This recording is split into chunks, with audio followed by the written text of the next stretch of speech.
L'info sur AL24 News, bienvenue. Lors d'une table ronde algéro-italienne sur l'entrepreneuriat, le vice-président du Conseil des ministres et ministre des Affaires étrangères et de la coopération internationale italien, Antonio Tajani, a affirmé que son pays souhaite diversifier ses investissements en Algérie afin de renforcer le partenariat entre les deux pays et il doit être encore plus solide en investissant dans ces secteurs divers tels que l'agriculture, le tourisme, les infrastructures, le bâtiment et d'autres domaines. Intervenant à cette occasion, le ministre Arqab a mis en exergue la volonté commune des deux pays d'établir des relations économiques et commerciales exemplaires à travers l'exploitation des opportunités d'investissement disponibles, notamment au vu des atouts dont dispose l'Algérie, à savoir ses ressources naturelles variées, sa position géographique stratégique et ses infrastructures, faisant d'elle une destination d'investissement attractive par excellence.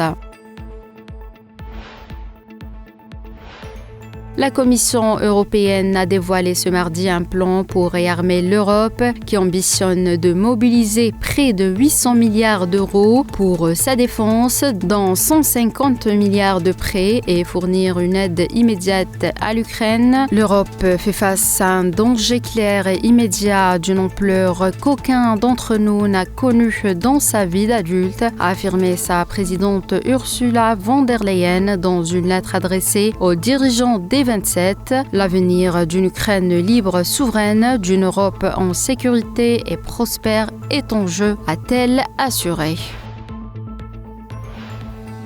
Le président américain Donald Trump a ordonné la suspension de l'aide militaire des États-Unis à l'Ukraine 3 jours après l'altercation à la Maison-Blanche avec le président ukrainien Volodymyr Zelensky. Nous faisons une pause et réexaminons notre aide pour nous assurer qu'elle contribue à la recherche d'une solution au conflit entre l'Ukraine et la Russie, a déclaré hier un responsable de la Maison-Blanche. Le président américain a aussi jugé dans la journée que son homologue ukrainien devrait être davantage reconnaissant pour l'aide des États-Unis, mais il a aussi estimé que l'accord sur l'accès aux minerais ukrainiens que Zelensky était censé signer à Washington vendredi dernier pouvait encore être conclu. La normalisation des relations russo-américaines doit passer par la levée des sanctions, a déclaré à la presse le porte-parole du président russe Dmitry Peskov, ajoutant qu'il n'existait pour le moment aucun signe d'un tel projet. Je cite: « Notre attitude vis-à-vis des sanctions est bien connue. Nous les estimons illégales, mais s'il est question de la normalisation des relations bilatérales, il faut les libérer de ce fardeau négatif que sont ce qu'on appelle les sanctions. » C'est la fin de cette édition. Merci de l'avoir suivi.